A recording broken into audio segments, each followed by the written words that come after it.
Hey YouTube, it's Mandak, coming at you guys with another video. So I know it's been a while. Figured I'd do another video here just to update everyone on what I got. I do have a little bit of a haul video to go through today.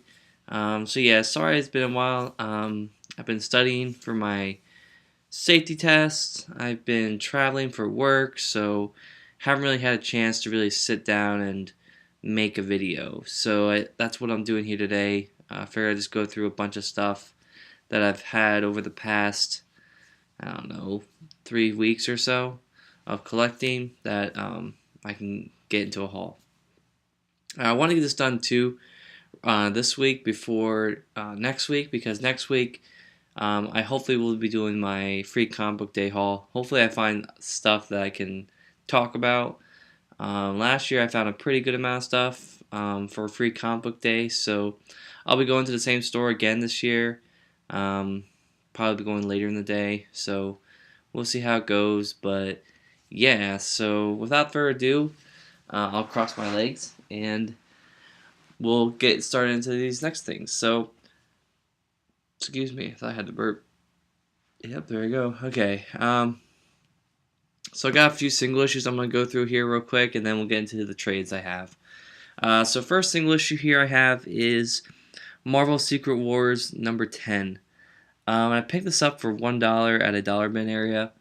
I can't remember where I got it. I think I got it at Tales of Adventure, which was a pretty cool steal. This is a really cool issue. It's not iconic or anything, but just seeing Doctor Doom, with all his armor coming apart.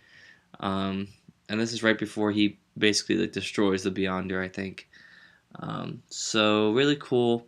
Anyone doesn't know, Marvel Superhero Secret Wars was Marvel's first event book that came out in I think the early 80s. So I want to say 81 or 82, I think. So yeah. So have this issue now. I do have the first issue of this series, but the issue is very beat up and stuff. So yeah, it's not the best copy, but yeah, I got this now, so that's cool. Put it over there. I'm not gonna talk too much about it. Next issue I got here, and some of the stuff is out of order, so I might talk about one issue from a book, and then I might go back and talk about another issue that's very similar to it, or from the same book later on, but whatever. Next book I have here is Uncanny XMen number 164. So I don't think this might be the origin of Binary, which is Captain Marvel, obviously, or Miss Marvel at this point. I'm sorry.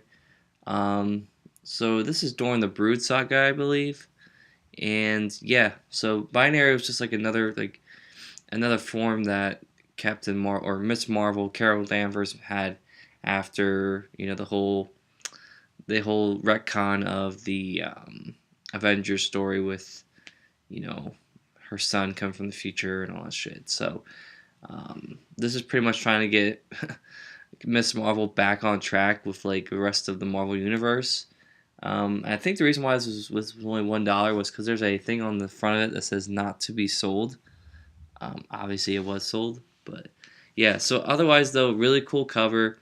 Really, really cool seeing Binary on the cover. I really think her design's pretty cool. With the boots and stuff and flames, and her hair is all different types of flame. So pretty cool. Another cool Uncanny X-Men issue to have. This one I was able to steal for $1. And this is Daredevil 186. So Frank Miller issue that has a pretty cool cover. With Daredevil falling through the skylight and stuff like that. And what's crazy about this cover to me, it feels so modern compared to when it came out, which is the 80s, I think. So it's really cool to see. I think it's late 70s, maybe late 70s, early 80s.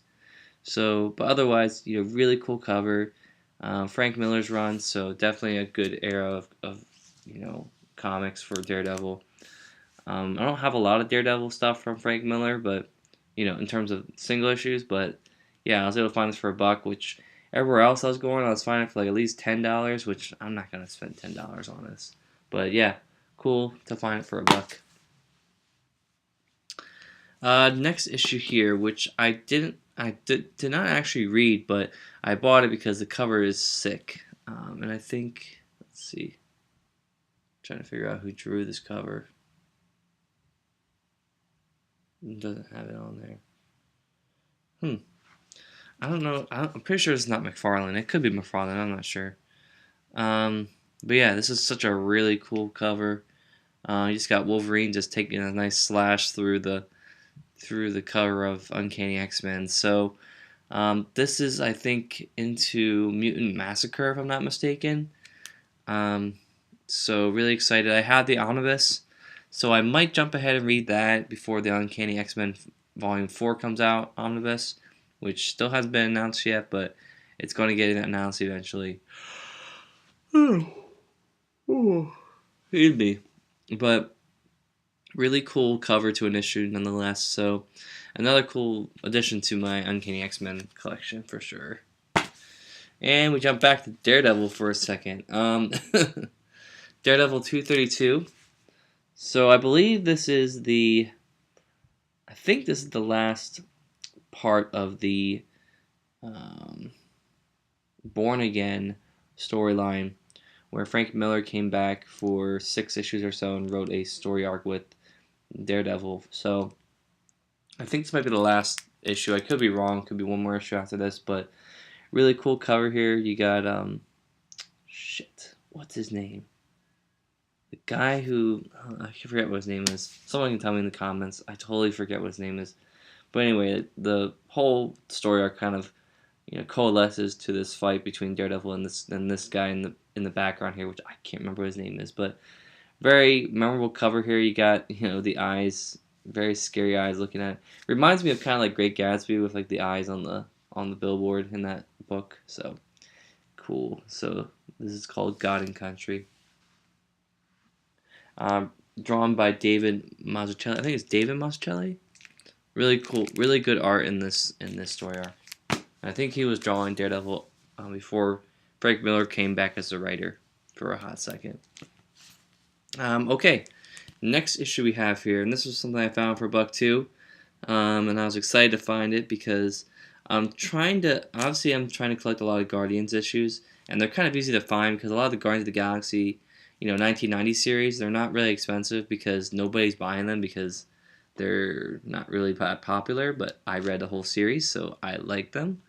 So I'm trying to go back and collect some of the 1970s appearances.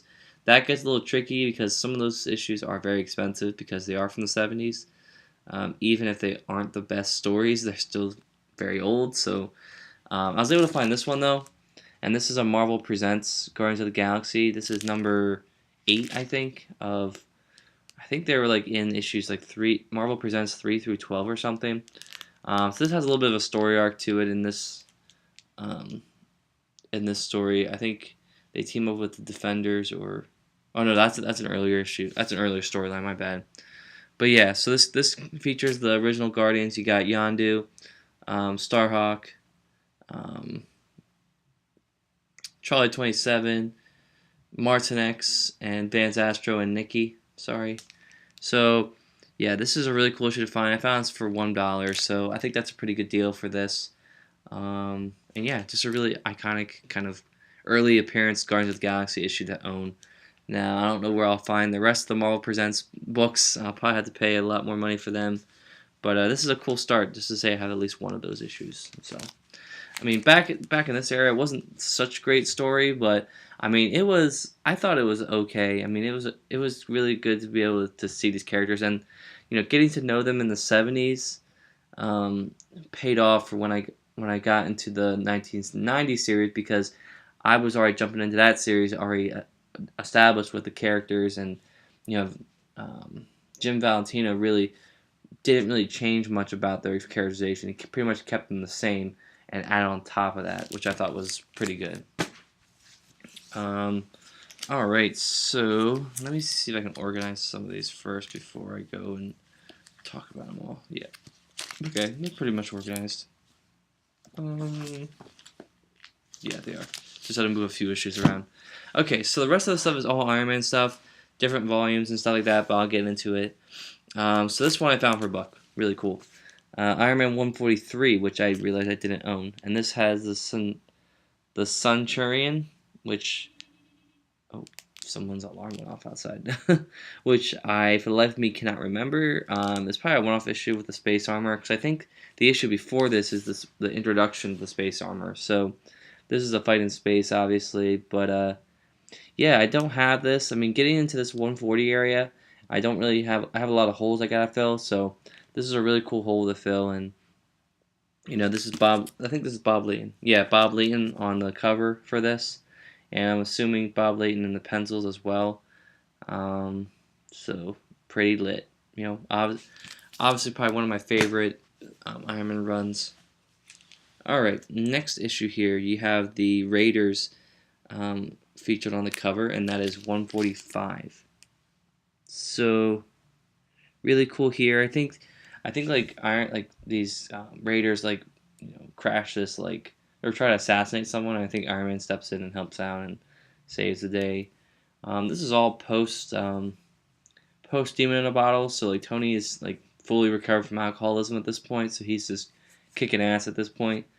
Um, so yeah, another cool, early Iron Man issue that I didn't have, and this is really when Iron Man started to take off as a character. With this run, towards the end of this, I still think the tail end of this run is also very good. Obviously the beginning of the run starts with Demon in a Bottle and all that stuff, and then you get Hulk is where the heart is, but then you get some of this other stuff that's still very important character building moments for Tony and the rest of his cast as well. So yeah, so cool cover. Not the best cover, I don't think. I mean, Iron Man looks a little small on this cover and it looks very busy, but still kind of cool. Next issue here, we get the issue right after this. This is issue 146, and I believe this is Blacklash. This might be Blacklash's first appearance, I think. I'm not sure if because before this he was Whiplash, so I think, could be wrong, but I'm pretty sure this is probably the first time that he goes by Blacklash. But again, might be wrong. He might have already been renamed it when Justin Hammer had all those villains attack Tony back in the Demon in the Bottle story arc.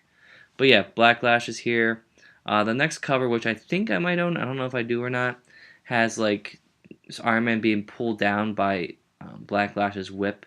So you can see here in this cover, Iron Man looks like he's about to get hit in the shoulder again or something. So yeah, just another cool Iron Man issue to have. And like I said, just adding to that pile of just slowly eliminating the amount of books I have to worry about getting for Iron Man. So yeah, really cool. All right, another book that I don't know how I didn't have it, but that is Iron Man 283. So this is not the first appearance of War Machine. I think this is probably the third appearance of the armor. Tony's, I think, still wearing it at this point, but yeah. So you have Tony teaming up with this group. I forget what they're called. They're like a Japanese death team or whatever, and they realize that some other group fucked them over. I think it's Roxxon or something, and they all go out and try and basically destroy the base that the company's living in. So, but yeah, really sick cover here. You got War Machine written over the Iron Man logo. You got War Machine coming out the top of the book, and you got the I forget what their name is. I can't remember. It's gonna come to me later, but yeah, really cool Iron Man issue to have. And this is when I read this in the Iron Man War Machine trade paperback, I read this storyline in a day. It was so fast, really interesting. Tony and it being passed to Rhodey the armor, and Rhodey taking over Stark Industries for 10 or 15 issues. I thought was really cool. So yeah, and this is obviously Len Kaminsky's run on Iron Man, which I think he does a pretty good job, and I think it trickles over into his, War Machine stuff, which I'm pretty sure he wrote the War Machine stuff as well. I think. So yeah, so cool stuff. This is another soft spot for me in terms of Iron Man's history. Is the early 90s Iron Man stuff, with this. And then you get into Force Works and all that stuff, which, I still got to read that whole storyline. 309. Iron Man, number 309, which for some reason I didn't have that either. So this one obviously has, the newish armor. I don't know if it's not modular, I don't think, but it's some other type of armor that he wears. He wears this during the Hands of the Mandarin storyline, which I think it's either right. I think the Hands of the Mandarin storyline is directly or after this. I think could be wrong. I'm not sure what the exact numbering is, but yeah. So really cool. I think this is. So it says Morgan on the side. Is that Tom Morgan? Not sure if that's what the artist's name is, but yeah. I like this type of era of Iron Man as well. So pretty lit. Another Iron Man issue I didn't have, so boom, on the pile. Got a lot of Iron Man issues in here, which I wasn't expecting. As you go along here, you get less and less issues you gotta find, and you think that you're not gonna find them anymore. So, yeah. So moving on here, we get Invincible Iron Man number 4, which is the Riri Williams story arc, which I think is volume 3 of Invincible Iron Man. So this is the cover of the first trade, which I still don't have. At this point, I have almost all the singles, so I might just read it in singles. If why go out and if I already have all the singles, why go out and buy the trade, right? So I do want to read this at some point, though. I want to read like all Bendis stuff through to International Iron Man, and then read Riri Williams, and then transition, into the Marvel Legacy stuff with Tony, and then get into the Dan Slott stuff, which I read the first issue, haven't read it since, so I want to read that at some point. But yeah, so really cool issue to have. I like this cover, just her sitting on the side looking at her armor. Pretty simple cover, but I think it works.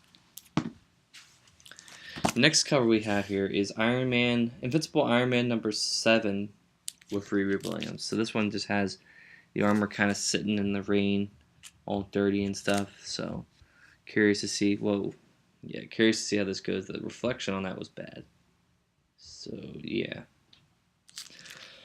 I liked her armor design originally. I think they've changed it, and she's been in like Champions or something. I don't know. She's in like some random like team book now. But her armor change was a little weird, but I think it still works. But I kind of like this one. It more resembles Tony's original designs, and like more so like the armor that he wore for Bendis' Iron Man run. So I think they kind of changed it because they wanted to separate it from the original Iron Man. This one doesn't have a bag and board because that's how Second and Charles is sometimes. They just throw shit in there and don't bag and board it. So this is, oh no, I didn't get this at that. I got this at, I think I got this at Tales of Adventure. Yeah, because they don't give a shit about that either. So this is Tony Stark Iron Man number 6. So I've not read this. Like I said, read the first issue, and I am still behind on this. But the art looks promising enough. I like this art. I can dig it. And Jacosta's in it. I mean, I read the first issue, and I was like, oh, okay, I'll give this a shot. It was a little over the top, but I feel like the first issue kind of has to be like that, so it gets the reader's attention, and more importantly, gets more people to return to the next issue and find out what's going on. So, yeah, I'll get bagged and boarded, and I might try to find it. It's crazy to me though. This issue probably came out like what? When did this come out?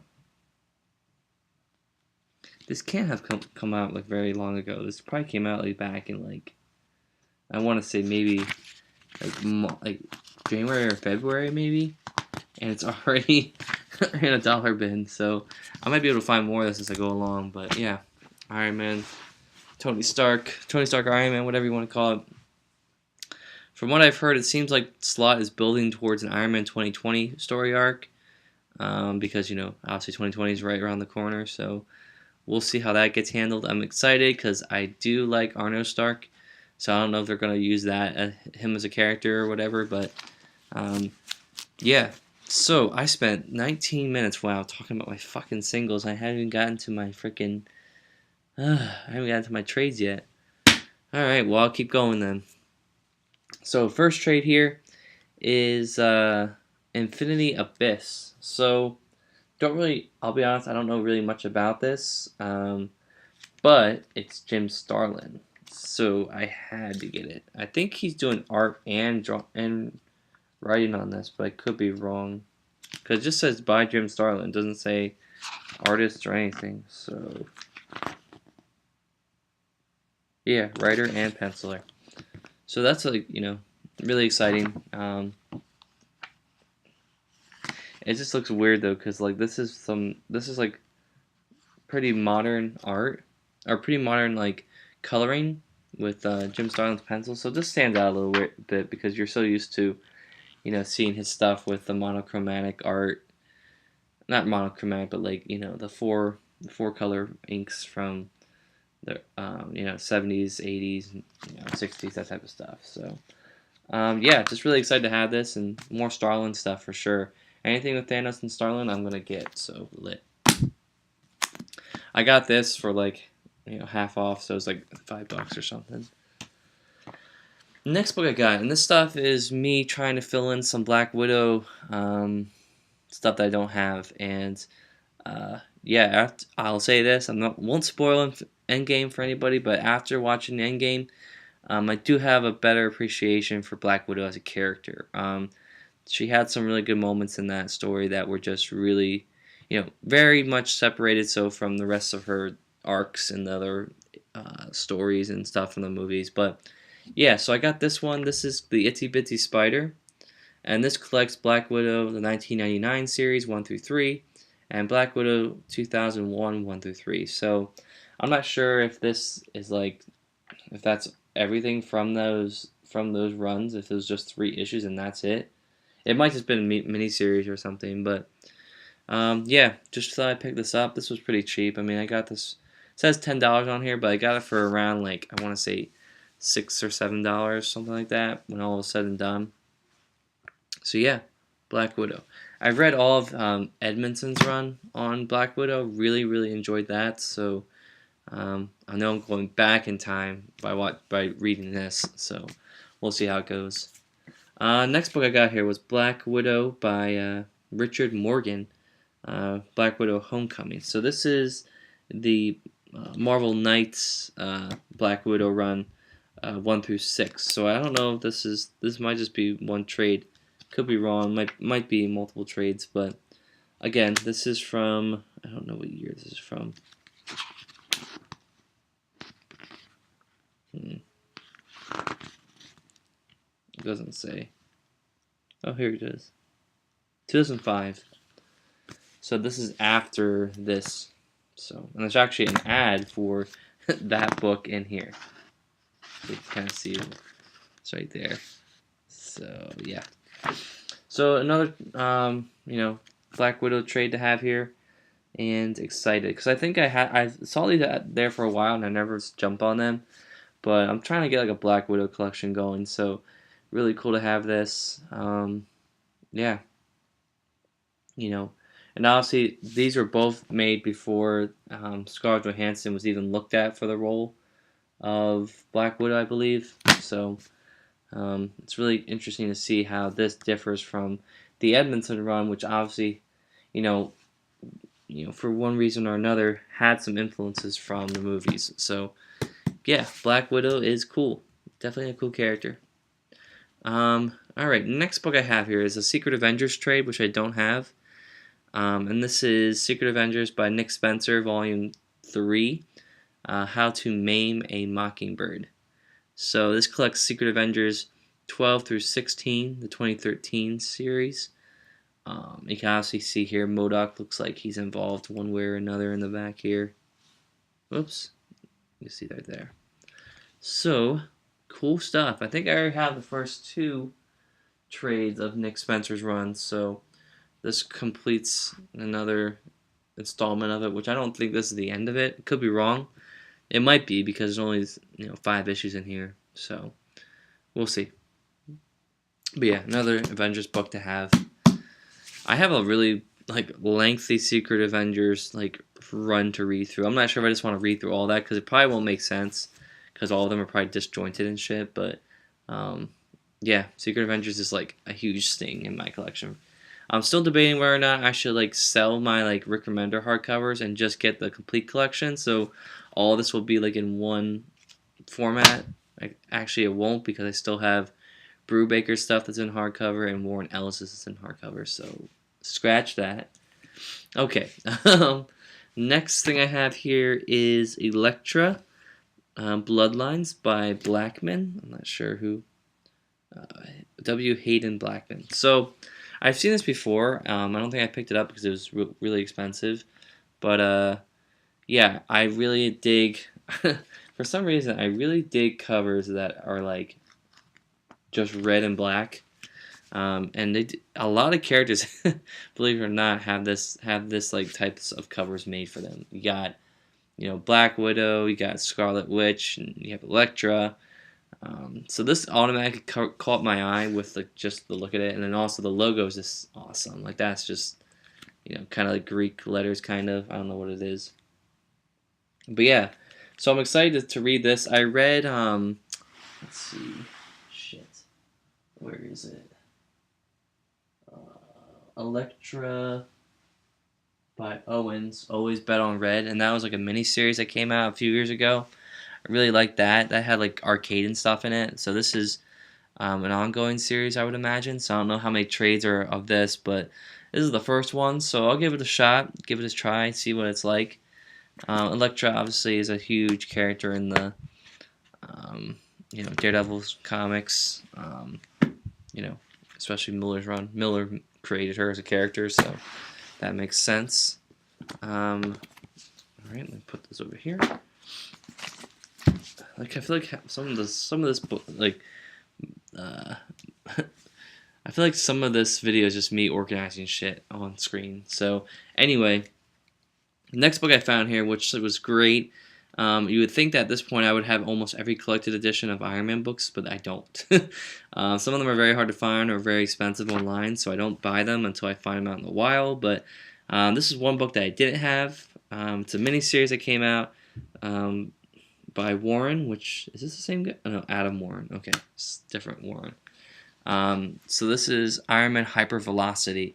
So this collects Iron Man Hypervelocity 1 through 6. So a mini-series, you got this weird armor going on here, which I don't know how I feel about this, so I'll have to read the book and find out. But yeah, I have no idea what this is about.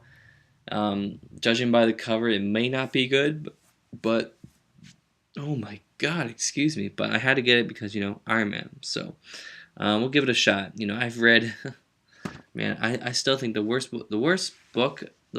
Iron Man stories I've probably ever read is definitely a mix between probably between Iron Man Season 1 and Iron Man Rapture. Those were like awful. They were just not good. I mean, Rapture like at least had some sort of story going on. Iron Man Season 1 I just could not get into, especially because it was just like it was an OGN, so it was like all one story. So I felt like it just dragged on and on and on. But Iron Man Rapture was like somewhat decent. But yeah, another Iron Man book to add to my list. It's really cool. The spines all look very similar, so lit. Alright, this one I got for $2, which was a pretty good steal, I would say. And this is Sam Wilson, Captain America, Volume 1. So I have Volumes 2 and 3. And yeah, very excited to read this. Sam Wilson is a really cool character in the Marvel movies. As Falcon. So I'm excited to see, just how he gets the shield and all that stuff, and just how he puts his spin on Captain America. I think at this point I'm not sure if there's a fourth trade of this Captain America run, but yeah, I have all three now, so pretty lit. I was looking at this for a while, and online it was going for like $8, and I'm like, do I really want to spend $8 for 6 issues? So I found this at a Books A Million for $2, which I can't really beat that. That was a pretty good steal. Alright, next book here is a mini-series by, is this Joe Robinson? James Robinson. Same guy who did the Scarlet Witch run back in, I think 2016 or 2015 or something. So this is Nick Fury. So this has issues 1 through 6 of Nick Fury, and I believe this is volume 1 of this. This could be volume 1 of Nick Fury, which I think that's crazy. I think Nick Fury has had series in the past, but I don't think it's just been called Nick Fury. So really cool art here going on. Just look at that page. That is pretty sick. So I'm really excited to read this. This looks really interesting. Some good character development for, and I don't, what the hell? Like space shit? That is pretty crazy. So excited to read that, see where that goes. Yeah, we'll see. All right, moving on here, and we're getting to the point here where this is the very satisfying stuff that I've been able to find. Completing parts of my collection that, filling holes of things that I've, had for a while that have caused me to not read certain things because it was incomplete. And now, especially with this book that I'm going to show right here, I can now officially read this run, and that is Fantastic Four by Waid and Wieringo. So, storyline real quick. About 2 years ago, I was at a store and I bought the first 3 Ultimate Collections of Waid and Wieringo's run on Fantastic Four for $15 combined, right? $5 each. And I was like, okay. So I went online and I was looking for this one, and it was like $25, right? Cover price pretty much for this, right? This is $25 for cover price. I'm like, I said technically it's still a deal because if I were to buy all 4 of them, $40 for all 4 I think was a pretty good deal. But I'm like, the bargainer, the best deal person in me was like, I'm gonna wait. I'm gonna see if it can go. And I saw it floating around. Never got anywhere below like $20. So I'm like, oh, God damn it. So I go to this store and they have all these trades, buy one get one half off, right? So I was able to buy one that was $25 and get this one for free, pretty much. I'm sorry, it wasn't buy one get one half off. It was buy one get one free. So this was only $12.50, which I realized, you know what? If I don't pick it up now, I'm never gonna find it this cheap again. So picked it up, and now I have all 4 Ultimate Collections of Fantastic Four by Waid and Wieringo, which I might jump into soon, because obviously I have some of the older stuff, but I think this is probably a good place to start. I might go back and read the Jack Kirby and Stan Lee stuff. I mean, I do have the first 3 or 4 Epic Collections, so I need to read it at some point. But yeah, so this is a really cool thing to have, and it's crazy. In the time that I bought the first 3 Ultimate Collections and bought this, the Omnibus came out and was released, and I foregoed that because I'm like, I'm already 3/4 of the way done with collecting it. Why go spend more money to get an Omnibus when I can just find this 4th one and be done? So the Omnibus upgrading is very tempting, but for something like that, it just doesn't make financial sense, right? Like, why would you go spend $62 on something when I found all this material for under $30, in trade. So, we'll see. Okay, next books I have here, and this is at the same store that I bought this at. This one was the buy one get one, so I bought this, and I also bought Catwoman by Ed Brubaker and Cameron Stewart, Volume 2. So I think the first trade was drawn by Darwin Cook. So I think Cameron Stewart, I guess, comes on here to do the art later on. So this collects issues 10 through 24 of the Catwoman series. And it also has Catwoman Secret Files and Origins #1. So, and to be honest, this art is just as great as Darwin Cook's art, I think. It looks so awesome. I'm so excited to read this. Ed Brubaker. I've read some of his Captain America stuff. No, not really Captain America stuff. I read his Marvel's Project, and I'll be honest, I haven't really read a lot of stuff by him, but I heard he's a really great writer. So, Catwoman, really excited to have this. I have Volume 3, so now I have Volume 2. Really cool trade dress as well. Here's the back. I just love this art. This art just looks amazing. Really excited to read this. I think it's going to be awesome. Okay, and then obviously, what's Volume 2 and 3 without Volume 1? So, Volume 1 by Darwin Cook and Ed Brubaker. So a little interesting that Darwin Cook's name is first on this list than Ed Brubaker. Usually it's always the writer. But I guess Darwin also helped with the writing too. I'm not sure. So you can kind of see how his art stacks up to Cameron. Which I think they're both really awesome. I think it's the thing is, artists change, but I think the mood and the theme of the story kind of stays the same. So you kind of get that same type of flow of artwork going on here. So I'm really excited to read this. Catwoman is not a character that I would normally pick up stuff for, but for art like this and for the storytelling of Ed Brubaker, I think it's going to be a really good ride. So I'll definitely give these 3 trade paperbacks a shot. If I like those, I might go out and get 4 and 5. I'm not sure. I know that's not written by Brubaker, but yeah, really excited to have that. Just continuing to branch out, right? I'm trying to get more into DC.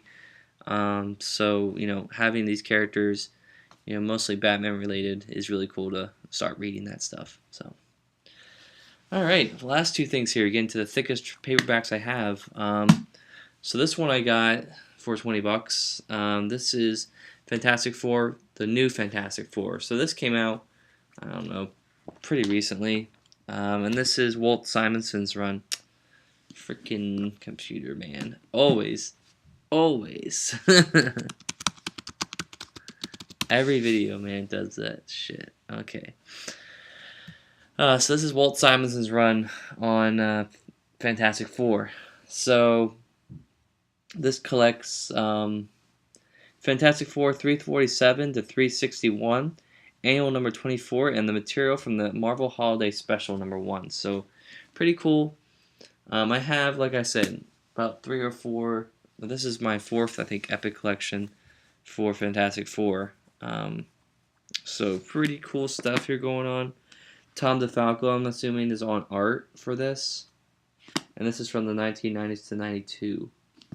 So, yeah, I think that's who it is that's doing the art. So just thumbing through here real quick. That's a pretty cool panel there.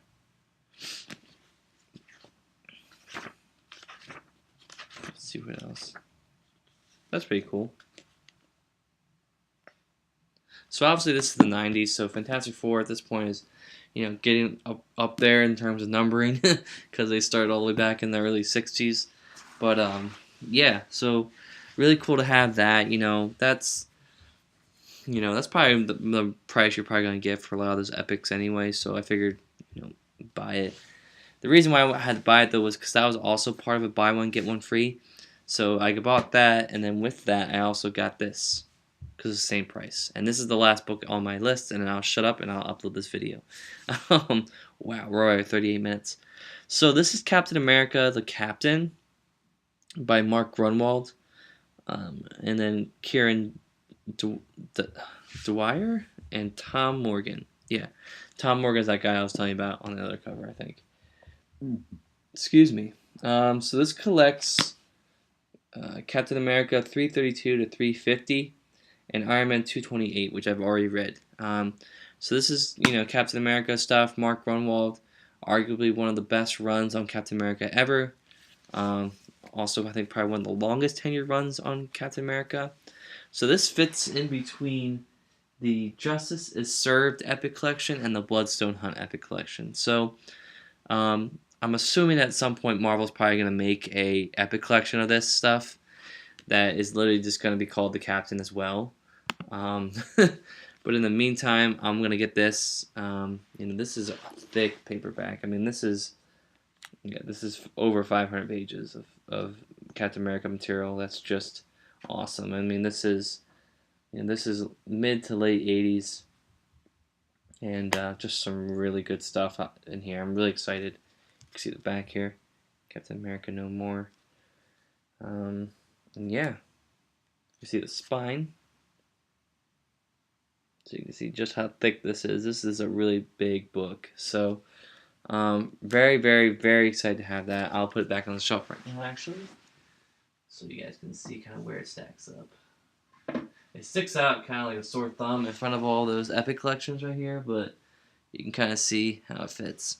So yeah, guys, so that is my whole haul for this these past few weeks. Sorry it's been so long since I made a video, but like I said, next week, not just comics. I might be hunting for some statues there because they have some pretty cool statues that they do discounts on. So I might be bringing home a statue too. If I do, I'll do a review on that as well. But yeah, in the meantime, guys, free comic book day this Saturday, May 4th. Go out and support your local comic book stores.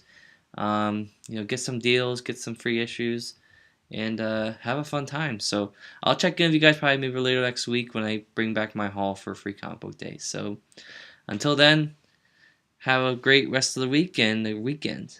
See you guys. Bye.